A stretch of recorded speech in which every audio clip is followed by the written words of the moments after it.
wherever you may reside, reach out to some of the tribal nations, learn about the tribes that are in those areas, and help them with the resources. We all need guidance, and especially our tribal nations do need guidance. We don't have as much capacity, so I think that's something. It's a good way to create that positive dialogue and know about where people are living and who has been there for hundreds of years, thousands of years.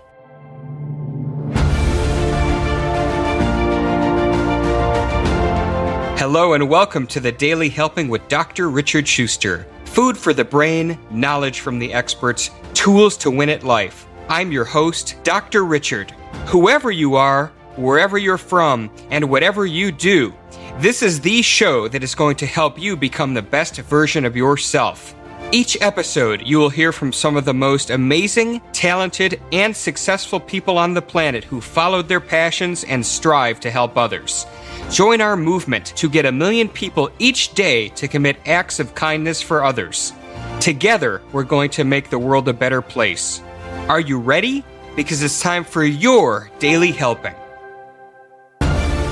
Thanks for tuning into this episode of the Daily Helping Podcast. I'm your host, Dr. Richard, and this is another episode in the Athlete's Voices series on the Daily Helping, where we interview exceptional athletes doing even more exceptional things in the world. Our special guest today is Dillon Shije. He is a professional runner. He ran cross country and track at the University of Colorado Boulder, and he's the CEO of The Native Runner, providing motivational speaking workshops, training, and community wellness. He's also a partner at Zia Impact and a tribal councilman at the Pueblo of Zia. Dillon, welcome to the Daily Helping. It is great to have you with us today. Thank you, Dr. Richard. It's great to be here and have a meaningful dialogue. Well, I'm excited. Meaningful dialogue is what we do at the Daily Helping. Now, what's exciting about this is you're doing a lot of things. We talked a little bit before, so I'm not going to give it all away, but the number of hats you wear is pretty remarkable. So before we even talk about the impact you're making in the world today, I want to go back. Let's hop on the time machine and let's hear the story. So tell us about, you started to before we hit the record button, but I would love to hear what put you on the path you're on today. So I grew up in the Zia Pueblo Indian Reservation, in New Mexico, a community of less than 1,000 people, and, surrounded by dirt roads and sandy arroyos, and grew up in a very traditional household, being raised with the culture and participating in our indigenous religious ceremonies. And so that's where my kind of journey started from, was learning the meaning of prayer and the importance of it, and going out every morning as the sun rose with cornmeal to go pray to our sacred sites throughout the village, and then going down to our river to, cleanse myself, and running back home. And I did this every morning before school. And so that's kind of where my journey started from, using running as prayer, running being a sacred act rather than a sport. It's very instilled in our traditional ways of life in the Pueblo. And that kind of transpired into me being a competitive runner, making my way into high school, and not seeing much people that look like me in Division I sports or in the elite, levels.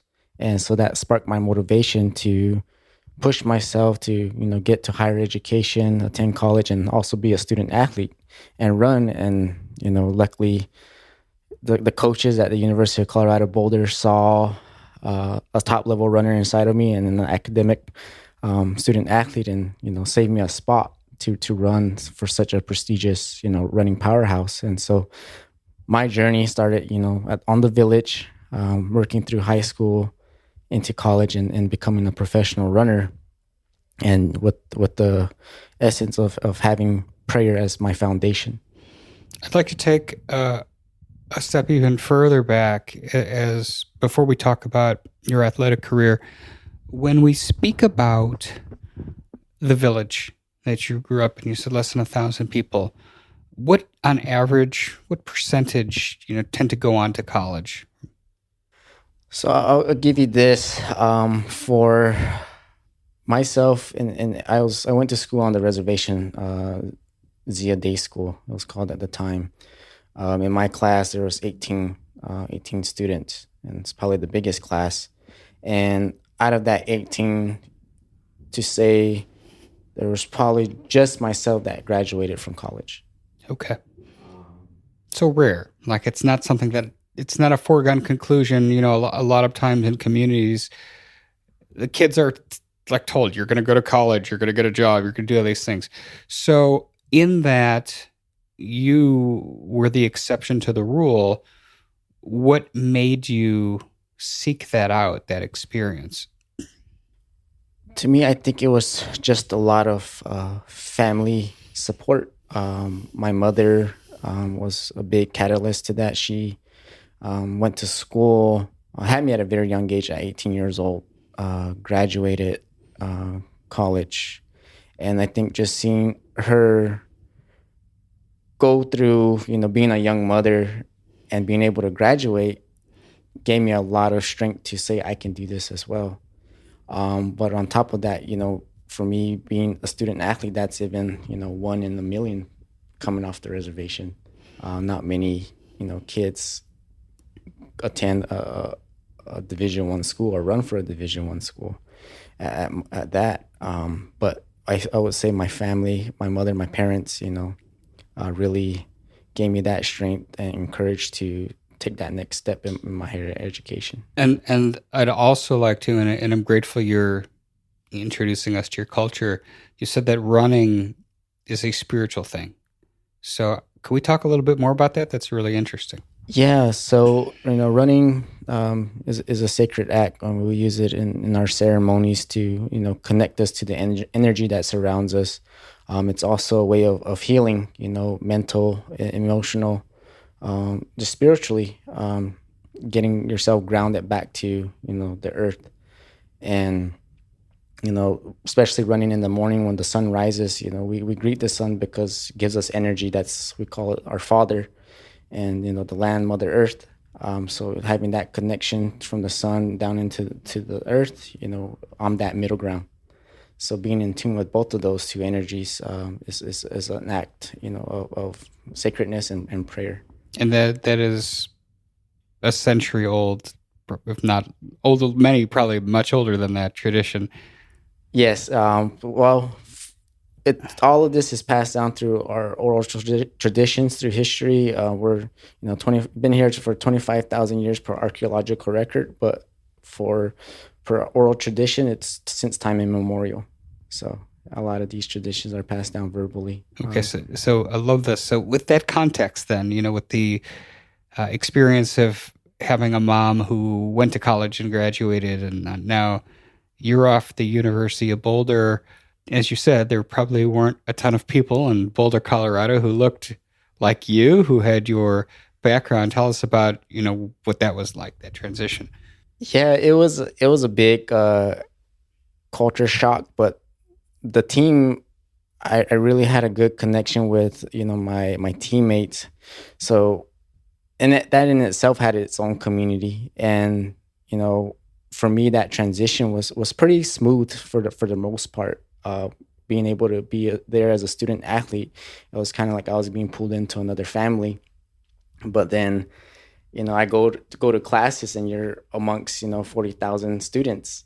And so that for me was a wake up call, like, whoa, like there's not many people that do look like me.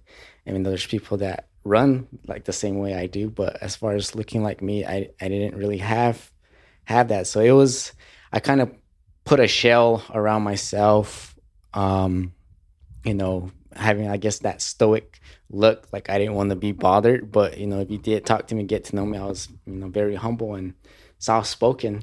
But I was just that exterior where I just wanted to have that prominence that I'm here, we're here, I'm here to run and be a student as well. But yeah, it was just needing that support, and that culture shock was a big change for me.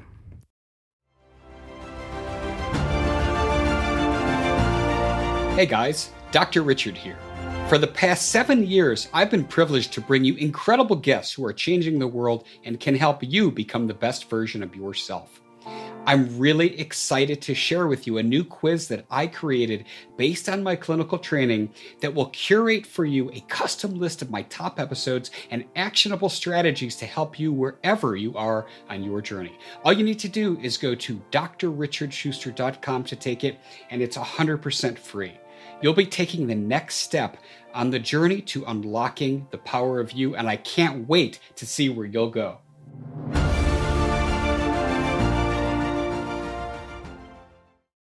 And so talk to us about after college. So after I graduated from the University of Colorado, I took a 8-month hiatus from running, competing at the Division I level. Finally, after 8 months, started training again. I moved down to Colorado Springs to run with the American Distance Project. It's based out of the Olympic Training Center in Colorado Springs, and had a great coach. Scott Simmons was my coach. And so we had plans to get me qualified for the 2016 Olympic trials using the half marathon. And for those that are not familiar, you can use the half marathon as a B standard to get into Olympic trials, where you have to run a sub 65-minute half marathon, which equates to running 4:53 miles. So I trained down at the American in Colorado Springs, was doing really well, and then had a very weird experience with an injury that I thought was a muscle issue. My right leg was getting super tight, and ran a half marathon in Philadelphia, where that injury just crept up on me throughout the whole entirety of the race, and I ended up missing the qualifier by a minute. I ran 1:06, and later on I found out that it was not a muscle issue. It was more of a nerve issue. I have a nerve impingement somewhere in my leg that has been preventing me from competing at that level. So I ended up missing the Olympic trials, and found my way back to Zia Pueblo in 2017, just because I couldn't. I just needed to be home. I was seeing all my teammates training and running really well, and I got kind of in a dark place. Got depressed because I wasn't able to train and compete at that level. Oftentimes, when athletes are in that space, and be it an injury that ends their career, or they just can't compete at the level that they used to for whatever the reason, there's this tremendous sense of loss. You mentioned the depression, and everybody goes through this, right? Like not just athletes, but this is a very common thing. And so for you, did you have any idea what would be next? Were you finding that? Or? At that time, after I moved from Colorado Springs back to New Mexico, I didn't really have a sense of direction. I was still kind of lost, going through that depression, trying to seek resources that would kind of help me, steer me in the right direction. And all I found was just hurdles. And, people that I would ask for help, going to therapy, just didn't really understand where I was coming from with my culture and my way of thought, which also at that time I was disconnected from my own culture. I just wanted to be alone. And finally in 2019, I slowly started, waking up in the morning, going to go pray, walking if I needed to walk.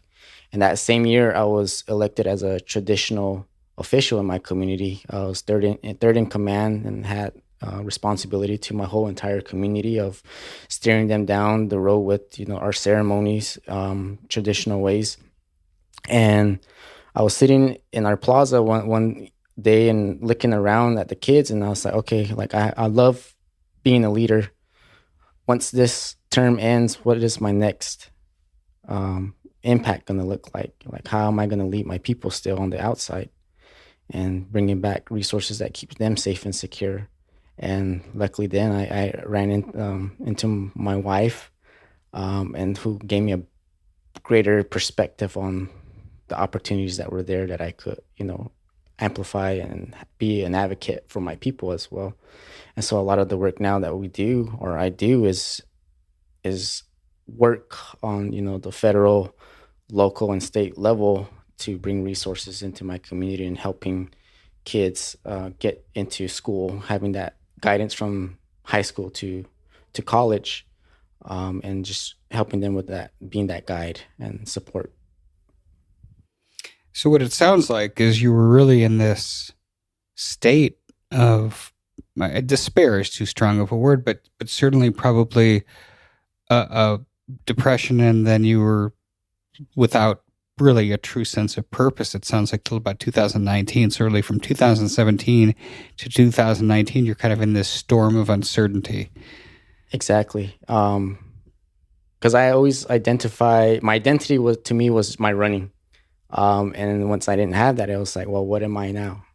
And so finding my identity again, being a leader or a spokesperson, in 2019 really, changed my perspective on how to help my community and the surrounding communities, and now for greater Indian country.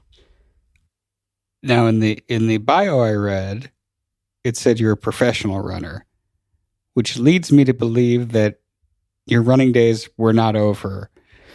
No, they're not. I'm still actively working to get 100% physically healthy. I am a young parent, well, 31 years old. I have a young one who I planned that I want to return to be a competitive, to compete again. And I want my child to be able to see her dad at least compete and have that experience.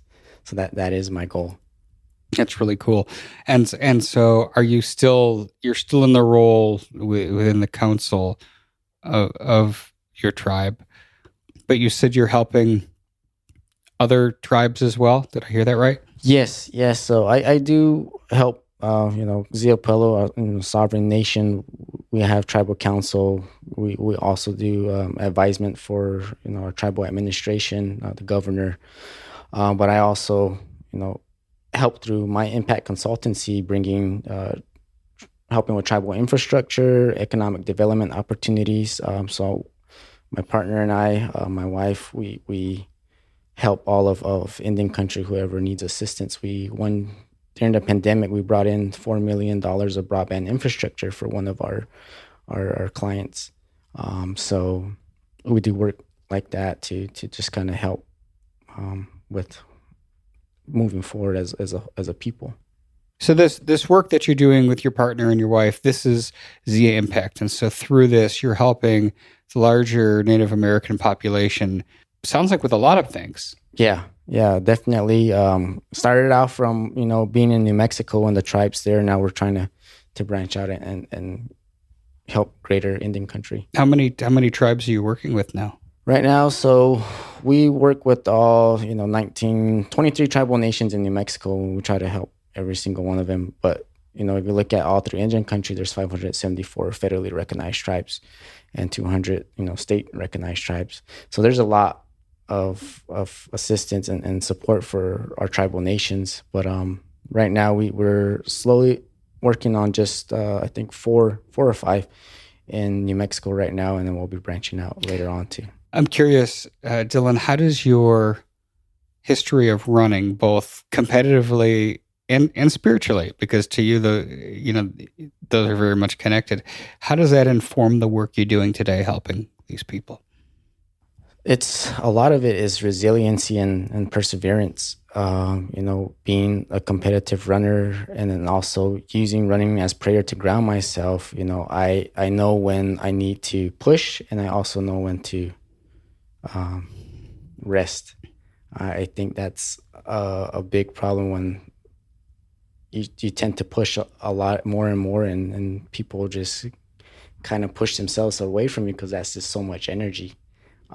So a lot of the work I do is kind of that balance of knowing when to push myself to get the resources that we need when it's, dealing with equitable healthcare or those educational resources for students.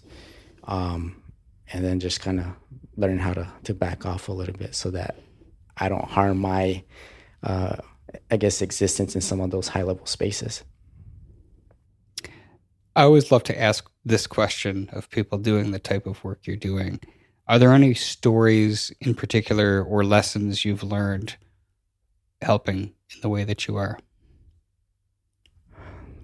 So for me, the lessons is, it's for me, coming from, marginalized communities, sometimes that passion can be seen as too much, or, people will invite you into their space, but if you're so passionate, it could be the end of that door opening for you again.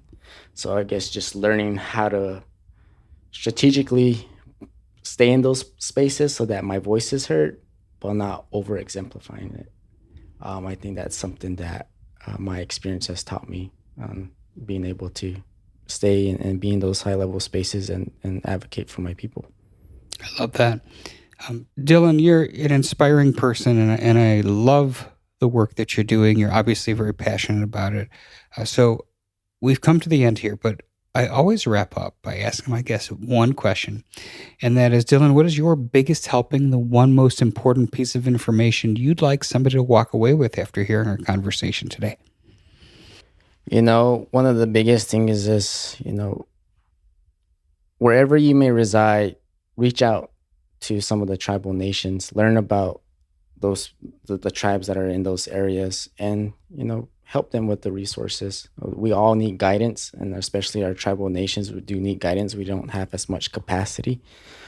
So I think that's something, it's a good way to create that positive dialogue and know about where people are living and who has been there for, hundreds of years, thousands of years. Thank you for that. If somebody wanted to find out more about you online and the work you're doing, where would they do that? So I go by The Native Runner on Instagram. That's at The Native Runner. Also, I have a Zia Impact. You can reach me at Dillon at ziaimpact.com. That's my email. And you can find me on LinkedIn, Dillon Shije. And all the work that I do goes through there. And yeah. Okay, perfect. We'll have everything, Dillon Shije, at the show notes at thedailyhelping.com. Dillon, thank you so much for being with us today. I really enjoyed our discussion, and I love the work you're doing. Thank you. Absolutely. And I want to thank each and every one of you who took time out of your busy day to listen to our conversation. If you liked it, if you're inspired, if you feel good, go give us a follow on Apple Podcasts and leave us a 5-star review, because that is what helps other people find the show. But most importantly, go out there today and do something nice for somebody else, even if you don't know who they are, and post in your social media feeds using the hashtag MyDailyHelping, because the happiest people are those that help others.